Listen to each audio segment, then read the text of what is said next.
In this big story portion, Parashat Shlach, we read about the story of the 12 spies. Moshe Rabbeinu sends 12 spies to the land of Israel to see how the Jewish people can conquer the land. In the second aliyah, in the second portion that we read on that Shabbat, we read an interesting discrepancy in grammar. Vaya'alu v'negev, then the spies ascended from the Negev, Vayavo ad Hebron, and he came to Hebron. Suddenly the verse changes from plural to singular.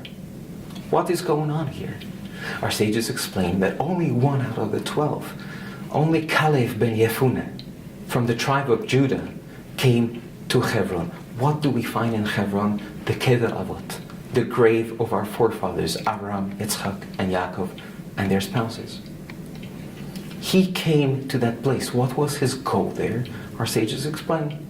He wanted to pray at the Kever Avos for the protection, for the divine protection from the challenge of what this mission meant, how the spies became afraid of not conquering the land. So at the end of the story, we see that only 2 spies, Kalev and Yehoshua ben Nun, were the ones who were able to withstand this challenge, what the peer pressure of the spies meant. What was the power of Yehoshua? At the beginning of the Torah portion, we read that Moshe actually renamed this person, originally called Hosea, and added to his name a letter, a yud, a tiny, tiny letter. And that made his name from Hosea to Yehoshua. Our sages ask, where did this yud come from? And they answer, this came from the name of Sarai, Sarah Imenu. When she and Abraham changed their names, Sarai became Sarah. And the yud went from Sarai to Yehoshua. Yehoshua also, in his name and in his personality, carried a special connection to the forefathers and the foremothers through this letter of Yud.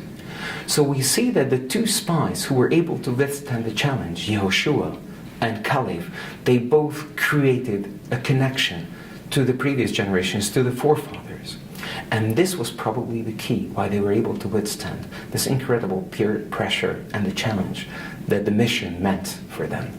If we are able to create this connection, to take this tiny, tiny yud from our forefathers, or go to their kever, go to their monuments to pray, and to incorporate this Masorah, this tradition to us, who we are, this is the key that helps us to meet and to overcome these days and ages of challenges.